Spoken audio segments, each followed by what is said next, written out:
किसकी हवा है, कौन इस दफा है। सवाल है क्योंकि चुनाव है, नतीजों से पहले नंबर की रेस में कौन आगे। बिहार के एग्जिट पोल का पोल ऑफ पोल्स।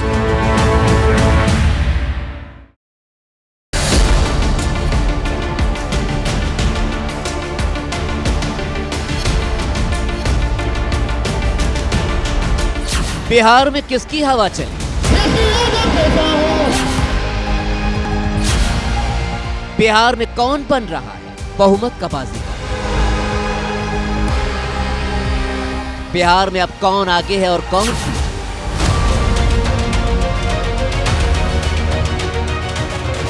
वोटरों ने अपना फैसला सुना दिया है। 2025 का चुनावी संग्राम मंजिल पर पहुंच चुका है। अब तमाम नेता हिसाब किताब लगाने में जुट गए। सवाल ये, कौन बनेगा बिहार की सियासत का सिकंदर? एनडीए के मुख्यमंत्री का शपथ समारोह बहुत खास है। विकसित बिहार बनाने का शिलान्यास है। 14 को रिजल्ट आएगा और 18 नवंबर को हम लोग जो है शपथ लेंगे। क्या बिहार में नीतीश कुमार की वापसी हो रही है? क्या बीजेपी बिहार की सबसे बड़ी पार्टी बनने वाली है, या तेजस्वी यादव को मिलने जा रही है बिहार की सत्ता? कहीं प्रशांत किशोर ने कोई खेल तो नहीं कर दिया? इन 4 सवालों के जवाब का पूरे देश को इंतजार है। हर कोई इन सवालों का जवाब जानने को बेताब है। तो रिमोट साइड में रख दीजिए, एबीपी न्यूज दिखाने वाला है देश की तमाम सर्वे एजेंसियों का एग्जिट पोल। नमस्कार, मैं हूं चित्रा त्रिपाठी। आप सभी का बहुत बहुत स्वागत है। बिहार में दूसरे चरण की वोटिंग बस कुछ मिनटों में खत्म होने वाली है।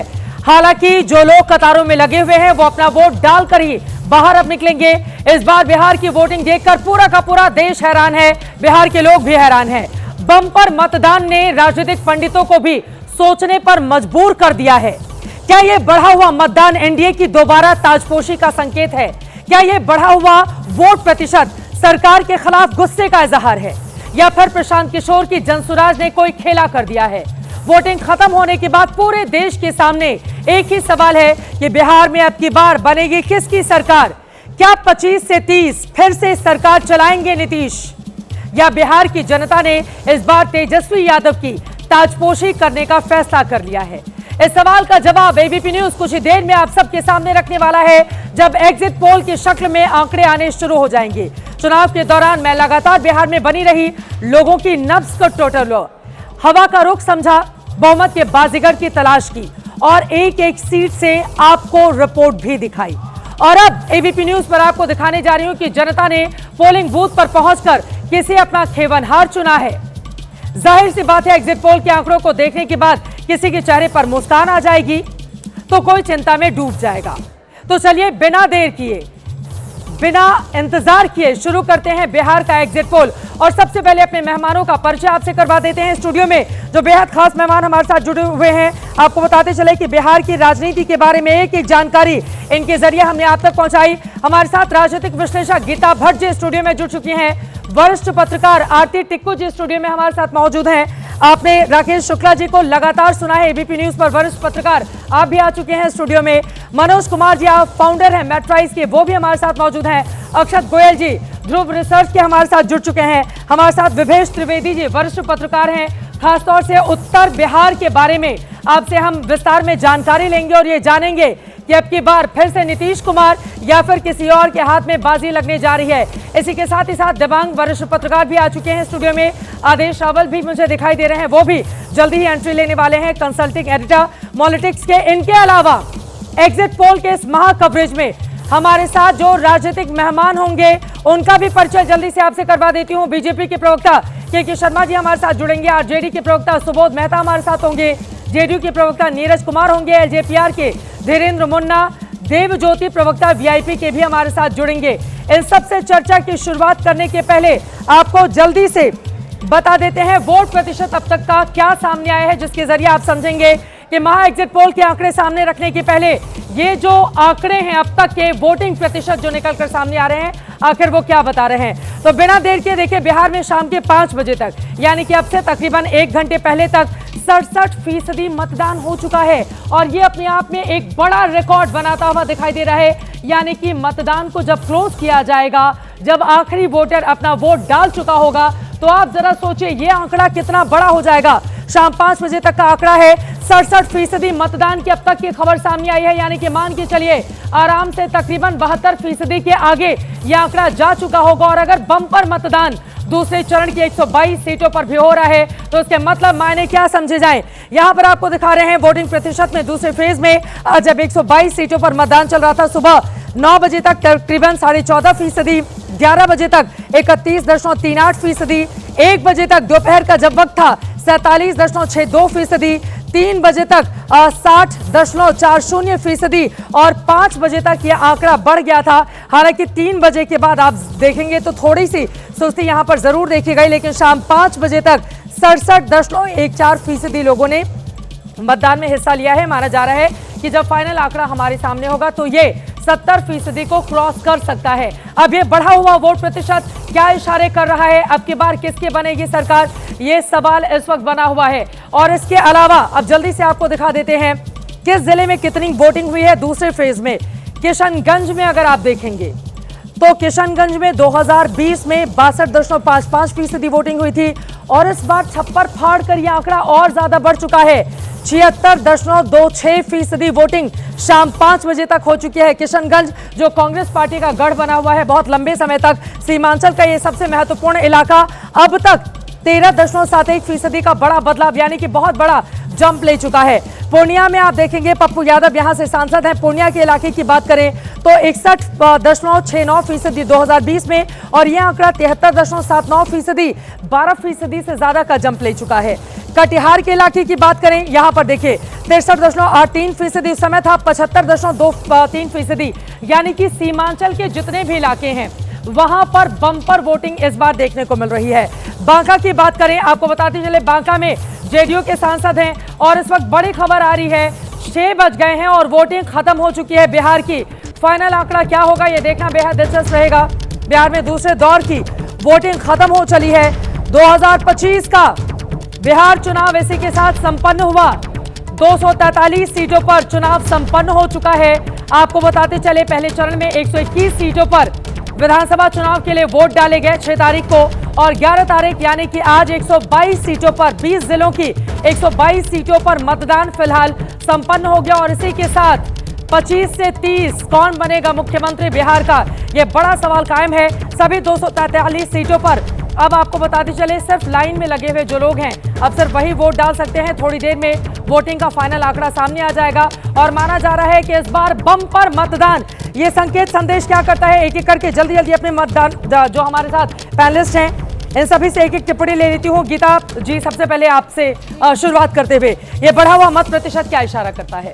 चित्रा जी, अगर आप हिस्टोरिकली भी अगर देखेंगे तो बिहार में जो एक अगर आप प्रो इनकम्बेंसी और एंटी इनकम्बेंसी वोटिंग पैटर्न अगर देखें तो 75 तक एक प्रो इनकम्बेंसी वोटिंग रही है और 75 के बाद इमरजेंसी के कारण शायद एक अविश्वास जो है लोकतांत्रिक व्यवस्था में उसके कारण एक बदलाव आया और उसके बाद एंटी इनकम्बेंसी वोटिंग बिहार में हुई है। ठीक है, लेकिन 2005 के बाद से यह 50-50 सा रहा है, लेकिन 50-50 रहा है। इस बार जिस प्रकार से खुश होने की जरूरत है, किसी पार्टी को नहीं खुश होने की देखिए, लेकिन जिस प्रकार से अभी अगर आप जाएं और आप देखें आजकल छोटे छोटे यूट्यूबर्स भी जाकर छोटी छोटी जगह में जिस प्रकार से लोगों से पूछ रहे हैं और जिस प्रकार का वहां लोग उत्तर दे रहे हैं, ठीक है, उससे तो ऐसा लग रहा है कि जो अभी व्यवस्था चल रही है उसकी तरफ झुकाव बना हुआ उसकी तरफ झुकाव बना हुआ है। आरती टिक्कू, जल्दी से आपकी टिप्पणी, ये जो अभी तक का आंकड़ा सामने आया है ये क्या बताता है? बढ़ा हुआ मत प्रतिशत किसकी ओर इंडिकेट करता है?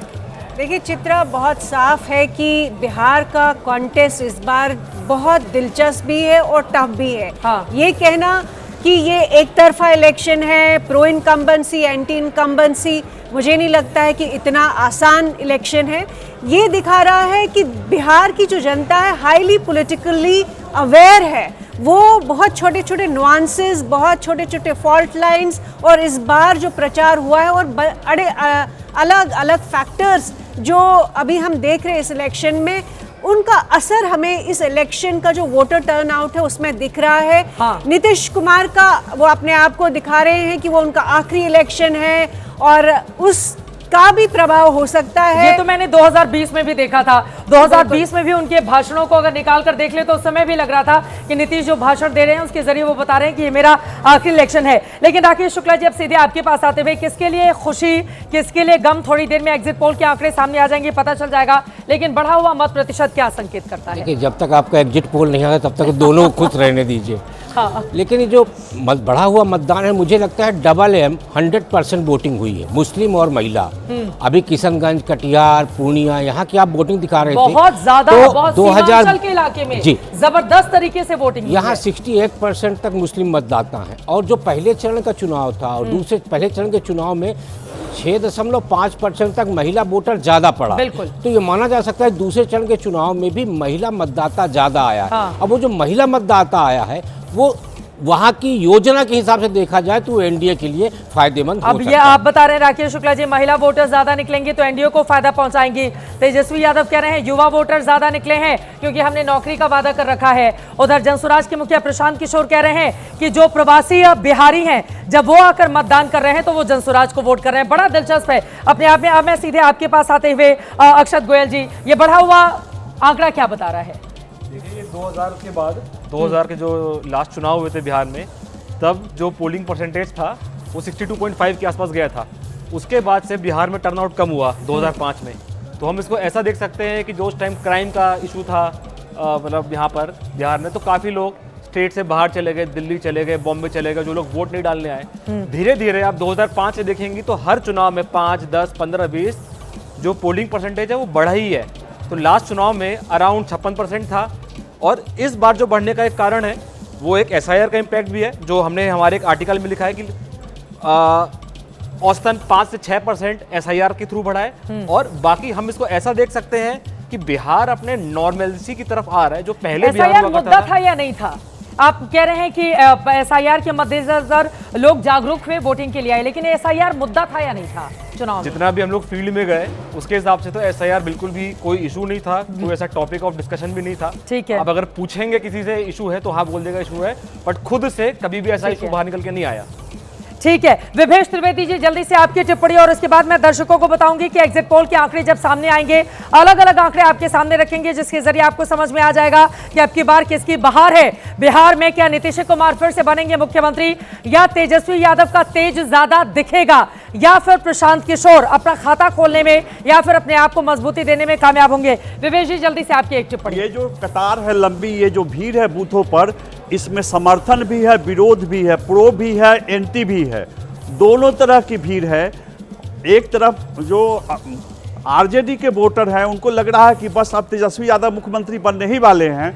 दूसरी ओर इन लोगों को डर लग रहा है कि कहीं ऐसा ना कि तेजस्वी यादव आ जाएं। हाँ। आप याद कीजिए मध्य प्रदेश में जो लोक लुभावन योजनाएं थी, जैसे वेस्ट बंगाल में लोक लुभावन योजनाएं थी, नीतीश कुमार जो 10-10 हजार रुपए दिए हैं, इसका प्रभाव भी है। भीड़ की वजह ये भी है, बिजली फ्री की गई है, पेंशन बढ़ा दिया गया है, 400 रुपए से 1100 रुपए कर दिए गए हैं। हाँ। इनका भी इम्पैक्ट दिखा है। और दूसरी ओर उन लोगों को डर लगा हुआ है, उन लोगों को दिमाग में बैठाया गया है कि आपकी नागरिकता खतरे में है, आपका राशन कार्ड बंद हो जा सकता है। उनके मन में अटूट विश्वास है कि बस तेजस्वी चंद कदमों की दूरी पर है कुर्सी से, आने ही वाले हैं, आ ही जाएंगे, इसलिए वो भी जोर लगाए हुए हैं। और इधर से है कि कहीं तेजस्वी ना आ जाए, हम चूक जाएंगे तो। अच्छा, लेकिन वो किशनगंज सीमांचल का जो पूरा इलाका है वहां पर तो हमने देखा था एमआईएम के मुखिया असदुद्दीन ओवैसी ने भी कैसे पूरी ताकत झोंक कर रखी थी। पिछली बार उन्होंने शानदार परफॉर्मेंस करते हुए 5 सीटें भी जीती थी, लेकिन इस बार उनका क्या होगा, थोड़ी देर में आंकड़े आपके सामने रखेंगे। आदेश रावल, जल्दी से एक बार यहाँ पर जल्दी से दर्शकों को बताते हुए, आदेश फिर मैं आपके पास आऊंगी। एग्जिट पोल का पहला नंबर बस रखने वाले हैं 22 मिनट के बाद अपने दर्शकों के सामने। आप देखिए, पहला नंबर, बस थोड़ा सा इंतजार आप करेंगे और जैसे ही पहला नंबर आएगा उसके जरिए आपको समझ में आ जाएगा कि नीतीश कुमार क्या 10वीं बार मुख्यमंत्री बनेंगे बिहार के, या तेजस्वी यादव के हाथ में पहली बार मुख्यमंत्री बनने की बाजी लग जाएगी। क्या होगा प्रशांत किशोर का, क्या होगा MIM के असदुद्दीन ओवैसी का, छोटी छोटी जो दूसरी पार्टियां थी वो भी क्या किसी का खेल बिगाड़ रही हैं या बना रही हैं। कौन रहेगा 3 में, कौन रहेगा 13 में, कौन बनेगा वोट कटवा पार्टी, कौन लेकर आएगा सत्ता, ये बड़ा सवाल बना हुआ है। लेकिन बस 22 मिनट का और इंतजार, 22 मिनट के बाद एग्जिट पोल का पहला नंबर आपके सामने हम रखने वाले हैं। और जल्दी से आपको बता देते हैं कि जब नंबर सामने आपके आएंगे तो वो नंबर कैसे, हमने एक बड़ी तैयारी करके रखी हुई है, क्योंकि बिहार का मतदाता और वहां के नेता दिल थाम कर बैठे। जब पहला आंकड़ा सामने आएगा तो वो आपको बताएगा कि अब की बार किसकी बहार वहां पर होने जा रही है। और आंकड़े जो नंबर आपके सामने रखेंगे उसके बारे में भी जल्दी से दे देते हैं जानकारी। देखिए ये बेहद खास इंतजाम हमने करके रखे हुए हैं। बिहार का महा एग्जिट पोल दिखाएंगे। अगर ब्रेकिंग न्यूज वाली लाइन हम हटा दें, आप देखिए एनडीए के खाते में कितनी सीटें जाएंगी, महागठबंधन को कितनी सीटें मिलेंगी और अन्य के खाते में कितनी सीटें जाएंगी, ये पूरा का पूरा महा एग्जिट पोल का आंकड़ा आपके सामने रखेंगे। एनडीए ने पिछली बार हम सब ने देखा था और आपको ये भी बताते चले, पटना के हनुमान मंदिर में जाकर भगवान हनुमान का आशीर्वाद भी तमाम नेताओं की ओर से लिया गया है और वहां से भी ये आंकड़े आपके सामने आएंगे, क्योंकि आज मंगलवार का दिन है और आज का दिन इस महा एग्जिट पोल के जरिए किसके लिए राहत और किसके लिए आफत लेकर आएगा। पटना के ऐतिहासिक गोलघर से भी आंकड़े आपके सामने रखने वाले हैं, क्योंकि अलग अलग एग्जिट पोल के ये आंकड़े आपको बताएंगे कि बिहार में इस बार का मूड, इस बार का रुझान किसके पक्ष में रहा है। पटना अपने आप में पहले के मुकाबले काफी ज्यादा डेवलप हो चुका है और यहाँ पर उसी को पूरी तरह से सजाकर स्टूडियो में एक खास इंतजाम हमने कर रखा है। आदेश, जल्दी से आपकी टिप्पणी, बढ़ा हुआ मतदान प्रतिशत क्या इशारे कर रहा है? अगर फर्स्ट फेज का डाटा चुनाव आयोग दे देता, हाँ, जो डाटा बढ़ के आया था परसेंटेज, तो आसानी होती इस बात को, इस चीज़ को समझने के लिए कि ये वोट बैंक किसका है। अगर ये चुनाव को जब मैंने समझा तो लगा कि ये चुनाव लाभार्थी वर्ग वर्सेस नौकरी की गारंटी के बीच चल रहा है। तो अगर हम ये मान लें कि महिलाओं की लंबी कतार है तो मुझे लगता है कि ये इसको एनडीए को इसका फायदा होगा। और हम ये मान लें कि नई रोजगार के लिए वो लोगों ने वोट किया है, युवाओं ने वोट किया है, तो जाहिर तौर पर तेज यादव को उसका फायदा होगा। लेकिन फिलहाल ये कहना कि नहीं ये किसी एक स्पेसिफिक पार्टी का वोट बैंक का थोड़ा जल्दी होगा, क्योंकि मुझे लगता है कि हमारे पास फर्स्ट फेज का डाटा है नहीं और सेकंड फेज की वोटिंग अभी अभी खत्म हुई है और परसेंटेज और ज़्यादा बढ़ेगी।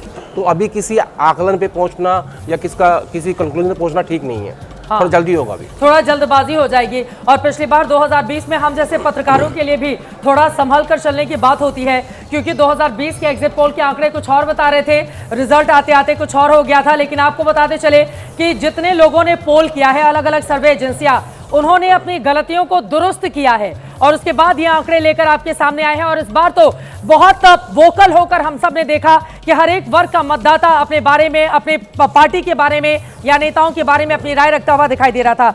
मनोज कुमार जी, फाउंडर मैट्राइज के हमारे साथ आ चुके हैं। ओपिनियन पोल में आपने तो बल्ले बल्ले करवा दी थी एनडीए की, अब एग्जिट पोल के भी आंकड़े सामने आ रहे हैं। बढ़ा हुआ मत प्रतिशत क्या इशारे कर रहा है? देखिए, ये कोई कारण नहीं था जिसके कारण से ये वोट प्रतिशत बढ़ा। मल्टीपल कारण थे जिसके कारण वोट प्रतिशत बढ़ा। हाँ। एक तो जो प्रवासी गए थे, जो वहाँ टिक कर वोट किए, एक वो कारण था। दूसरी जो महिलाएं जो साइलेंट पूर्वक वोट की हैं, वो एक कारण था। दूसरी बात है कि जो महागठबंधन के थे दो कास्ट है, ओबीसी से यादव और मुस्लिम, ये दोनों इस बार पिछले की अपेक्षा ज़्यादा एग्रेसिव होकर पोल कर रहे हैं। तो ये दो चीज़ें थी। लेकिन मैं इतना जरूर कहूँगा, जो आंकड़े के बाद आपने पूछा कि आपने तो बल्ले बल्ले करा दिया था, तो मेरा अपना मानना है कि जिस कमजोरी को लेकर सबसे ज़्यादा उजागर किया गया, एनडीए के लिए वो सबसे बड़ा वोट बैंक साबित हुआ है। जो नीतीश कुमार के स्वास्थ्य को लेकर बात की जा रही थी और उनके परफॉर्मेंस को लेकर बात की रही थी, तो जो पिछला जेडीयू का परफॉर्मेंस था उसमें काफ़ी हद तक फर्स्ट फेज में और सेकेंड फेज में दोनों में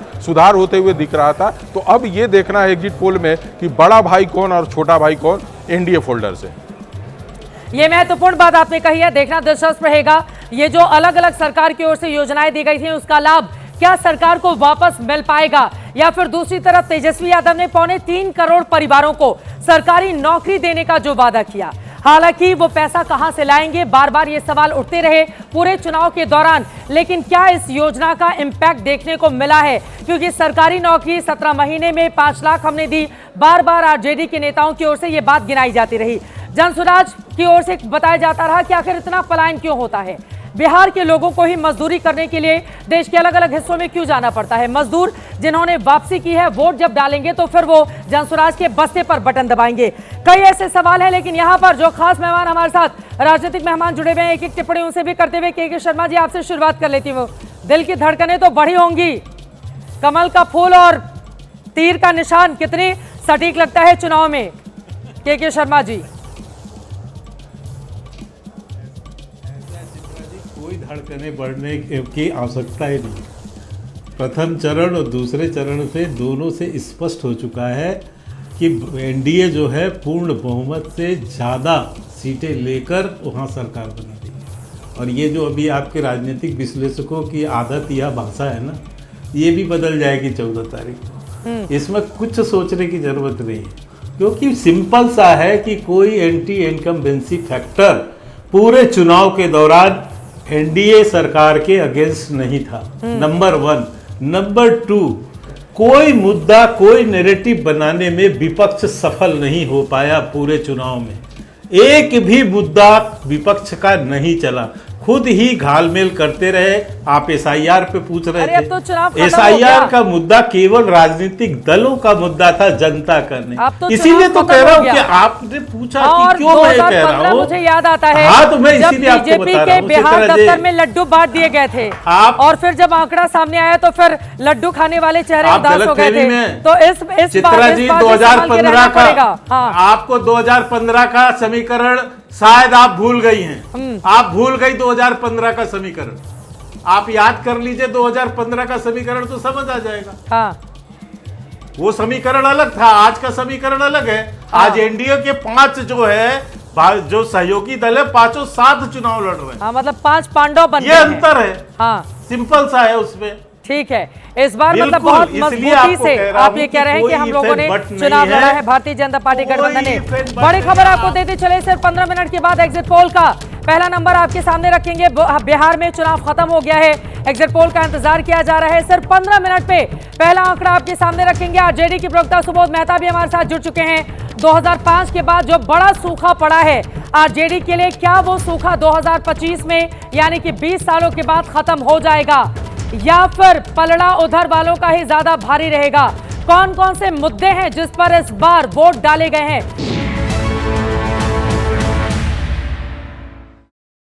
दूसरे चरण के चुनाव के साथ ही बिहार में सभी 243 सीटों पर वोटिंग हो गई है। देश को इस बात का इंतजार है कि बिहार में किसकी सरकार बनने जा रही है। इंतजार की घड़ी खत्म होने के करीब है। अलग अलग सर्वे एजेंसियों ने बिहार का एग्जिट पोल किया है। एबीपी न्यूज देश का एक जिम्मेदार चैनल है। हम अपनी जिम्मेदारी को समझते हैं, लिहाजा चुनाव आयोग के दिशा निर्देशों का पालन करते हुए हम एग्जिट पोल का पहला नंबर शाम 6:30 बजे से पहले नहीं दिखाएंगे। दर्शकों को हम बता दें कि एबीपी न्यूज ने अपना कोई सर्वे नहीं किया है। अलग अलग एजेंसियों के तमाम सर्वे आपके सामने रखेंगे। एक बार फिर से आप सभी का बहुत बहुत स्वागत है। पहला आंकड़ा अब से कुछ मिनटों में आपके सामने रखने वाले हैं, ठीक 6:30 बजे, 6:30। ये वो वक्त होगा जब इस एग्जिट पोल का पहला आंकड़ा आपके सामने रखेंगे। 25 से 30 क्या फिर से होंगे नीतीश या तेजस्वी यादव बाजी मार ले जाएंगे? कई ऐसे सवाल हैं जिनका जवाब आप सभी के मन में होगा और आपको बताते चले, बस थोड़ी देर का और इंतजार। अब की बार किसका मुद्दा ज्यादा हावी रहा? महिलाओं ने ये जो बढ़ चढ़कर मतदान किया है, क्या नीतीश कुमार के लिए खुश होने की एक बहुत बड़ी वजह है? 1,41,00,000 महिलाओं के खाते में 10-10 हजार रुपए चुनाव के ठीक पहले डाले गए। उसके बाद माना गया कि महिलाओं का ये जो बढ़ा हुआ वोट प्रतिशत है, ये इसी ओर इंडिकेट कर रहा है। या फिर युवाओं को लेकर तेजस्वी यादव ने 3.25 करोड़ परिवार में से हर एक परिवार के सदस्य को सरकारी नौकरी का जो वादा किया था, क्या उस वादे ने अपना कमाल दिखाया है? बार बार नीतीश कुमार की उम्र को लेकर भी तेजस्वी तंज कसते रहे, क्या वो काम कर गया है? जन सुराज के प्रशांत किशोर का क्या होगा? वो 3 में रहेंगे, 13 में रहेंगे, किंग बनेंगे, किंग मेकर बनेंगे? बड़ा सवाल है। असदुद्दीन ओवैसी पिछली बार जिन्होंने तेजस्वी यादव का आंकड़ा बिगाड़ दिया था सीमांचल में, इस बार उनके लिए करने के लिए क्या मुद्दा रहेगा? कट्टे की सरकार थी 2005 के पहले वाली। प्रधानमंत्री नरेंद्र मोदी की ओर से बार बार चुनावों के दौरान जंगल राज कह के इस मुद्दे को उठाया गया। आपको याद होगा, खुद नीतीश कुमार ने बकायदा एक वीडियो बनाकर बिहार की जनता के नाम बड़ा संदेश दिया था और उस संदेश में इमोशनल अपील भी की गई थी। उन्होंने कहा था कि हमने अपने परिवार के लिए कुछ नहीं किया, हमने जो किया बिहार के लिए किया। क्या इसका फायदा दिखेगा? कई ऐसे सवाल हैं जब आज एग्जिट पोल के आंकड़े आपके सामने रखेंगे, उसके जरिए आपको समझ में आ जाएगा बढ़ा हुआ मतदान क्या संकेत कर रहा है। सरकार क्या अपने आप को रिपीट करेगी, क्योंकि इस बार 5 मजबूत गठबंधन के साथ एनडीए चुनावी मैदान में था, तो वहीं महागठबंधन 11 सीटों पर फ्रेंडली फाइट में था। हालांकि बाद में कुछ लोगों को बिठाने का काम भी जरूर कर दिया गया है। जो खास मेहमान हमारे साथ जुड़े हुए हैं, एक जल्दी से टिप्पणी ले लेती हूं, क्योंकि अब सिर्फ 6 मिनट का और इंतजार है, बहुत कम वक्त बाकी रह गया। आप देखिए 5 मिनट 48 सेकंड और सेकंड जल्दी जल्दी घटते हुए। जल्दी से आरजेडी की प्रवक्ता सुबोध मेहता जी से एक टिप्पणी। सुबोध जी, दिल की धड़कनें बढ़ी हुई हैं? कोई धड़कन नहीं बढ़ी हुई है, क्योंकि हम लोगों ने लगातार काम किया है पिछले 5 सालों से। तेजस्वी प्रसाद यादव जी ने 2020 में ही देखिए वो मुख्यमंत्री बन गए होते अगर ब्यूरोक्रेटिक हडल नहीं होता। और जो हमारा मुद्दा था वो डेवलपमेंटल मुद्दा था, पढ़ाई का, दवाई का, कमाई का, सिंचाई, सुनवाई और कार्रवाई का। हाँ। ये जो 6 सेक्टर हमने अभी आपके सामने नाम लिया, ये 6 सेक्टर में पिछले 20 सालों में बिहार सरकार led by Nitish Kumar, NDA की सरकार एकदम धराशायी हो गई है। इन सब मुद्दों को लेके ही हम लोग बीच में गए थे। और इसके साथ साथ जो ये वोट चोरी का जो मुद्दा था, एसआईआर के नाम पर जो है इन लोगों ने तांडव किया बिहार में। कभी आधार कार्ड नहीं लेना है, कभी जो है वो कहते थे कि हम सिटीजनशिप जो है नागरिकता हम चेक करेंगे। सुप्रीम कोर्ट ने इंटरफेयर किया और हम लोगों ने यात्रा निकाला, और जिसके कारण जो है आज देखिए वोट के माध्यम से चोट पहुंचाने के लिए सरकार के लिए जनमानस निकली हुई। तो आप ये कह रहे हैं कि एनडीए वालों को चोट पहुंची है। जेडीयू के प्रवक्ता नीरज कुमार हैं, जल्दी से उनकी टिप्पणी ले लेती हूं। तकरीबन 4 मिनट के बाद पहला आंकड़ा आपके सामने हम रखने वाले हैं। इस एग्जिट पोल का पहला नंबर आपके सामने रखेंगे। नीरज कुमार जी, आपके दिल की धड़कनें बढ़ी हुई हैं या आप भी तसल्ली से बैठे हुए हैं, जैसा कि सुबोध मेहता खुद के लिए बोल रहे थे? नहीं, मेरा तो दिल बाग बाग है, बिल्कुल स्पष्ट है। पढ़ाई लिखाई दवाई, ये सारे नारे 2024 के लोकसभा चुनाव में भी ये सारी बातें कही गई और जनता ने हमको जनादेश दिया। हाँ, एक बात का अंतर चित्रा जी आया, एसआईआर का मुद्दा जुड़ा और जननायक कर्पूरी ठाकुर की उपाधि चोरी की गई। राहुल गांधी जननायक हो गए, पप्पू यादव जी ने तेजस्वी यादव को जननायक कह दिया। ये महत्वपूर्ण संकेत एक उभर करके आया और समाज में इसकी चर्चा शुरू हो। आदरणीय प्रधानमंत्री जी ने भी इस बात को बोला कि भाई जननायक तो एक ही है केवल, वह जननायक को दूसरा कैसे कोई हो सकता है। उनको भारत रत्न मिला, तो ये बिहार में सामाजिक जकड़न पर एक प्रहार जो हुआ था, भारत रत्न मिला था उनको। दूसरा, हाँ। महिला को आप देखिएगा कि 2005 से लगातार महिलाओं का मतदान का प्रतिशत बढ़ रहा है। एक सेकंड में 4 सेकंड में अपनी बात खत्म करेंगे। महिला रोजगार योजना ने उसके सामाजिक आधार का विस्तार कर दिया, जो जीविका से हमने जोड़ा। अति पिछड़ा और दलित महिलाएं, हाँ। जो बड़े पैमाने पर वोटिंग की है, ये तो 2005 से हम देख रहे हैं कि अति पिछड़ा वर्ग और महिलाएं नीतीश कुमार को मुख्यमंत्री बनाती रही हैं, लेकिन इस बार कई अति पिछड़े चेहरों को तेजस्वी यादव की ओर से भी मैदान में उतारा गया है। लेकिन अब बस इंतजार कुछ देर का, 2 मिनट तकरीबन 40 सेकंड के बाद पहला आंकड़ा सामने रखेंगे। जल्दी जल्दी 30 सेकंड की एक टिप्पणी। एलजेपीआर के प्रवक्ता धीरेन्द्र मुन्ना जी भी हैं। धीरेन्द्र मुन्ना जी, पिछली बार तो आप लोगों ने जेडीयू का खेल बिगाड़ा था, अपने लिए खाली 1 सीटों पर जीत हासिल की थी, लेकिन इस बार 29 सीटों को लेकर आप लोगों का उत्साह क्या बता रहा है, अब जब आंकड़े बस आने ही वाले हैं? हमारे नेता आदरणीय चिराग पासवान जी ने 172 जनसभाएं की, 14 रोड शो किया है। यह प्रचंड जीत और ये बड़ा टर्न आउट इसका संकेत है कि बिहार का विकास और मातृशक्ति का विश्वास इसी का आधार बना करके, और ये 70% और 72% का जो आंकड़ा आने वाला है, हाँ। उसको दर्शाता है। और यह अब की बार वाला नारा नहीं होगा, बारंबार एनडीए सरकार, बारंबार ही हो गया। अरे अभी अब की बार वालों तो आंकड़ा आ जाने दीजिए, फिर बारंबार कर लीजिएगा। और 1 मिनट तकरीबन 53 सेकंड, जल्दी से 30 सेकंड की एक टिप्पणी वीआईपी के देवज्योति जी से भी ले लेती हूँ। वो तो अपने मुखिया के लिए उप मुख्यमंत्री की कुर्सी संजोकर बैठे हुए हैं, क्या आंकड़ा आएगा, क्या है मन में ख्वाब? देवज्योति जी, जनादेश जो आने वाला है, ये जनादेश बिहार का परिवर्तन का लहर है। आप भी घूमी होंगी सब जगह पे, हाँ। बिहार बदलाव चाहता है। ये आरक्षण चोरी जो कर रही है बीजेपी जो है, उससे मुक्ति पाना चाहता है। भारतीय जनता पार्टी जो है कट्टा पे न राजनीति करने लगी बिहार में। जो आके आदरणीय प्रधानमंत्री जी को बोलना चाहिए था कि 10,000 दो, 3,000 दो, 15,000 दो, कहाँ बोल दी, कहाँ कुछ वो सब भूल गए, क्योंकि वो सब तो झूठा का पुलिंदा है, तो खदेड़ दिया लोग जो बीजेपी का सीट सबसे कम आने वाला है। हम जदयू का नहीं जानते हैं, जदयू का ज्यादा आ सकता है बीजेपी, लेकिन हाँ यकीन कीजिएगा कि बीजेपी का जो सीट है वो जदयू से बहुत कम आएगा, बहुत ही कम आएगा। चलिए, आपकी भविष्यवाणी हो गई है, अब बहुत देर का इंतजार नहीं करना होगा कि देव ज्योति क्या अपनी पार्टी के लिए ज्योति जला पाएंगे। जो कह रहे हैं कि भारतीय जनता पार्टी की ज्योति इस बार थोड़ी धूमिल रहेगी।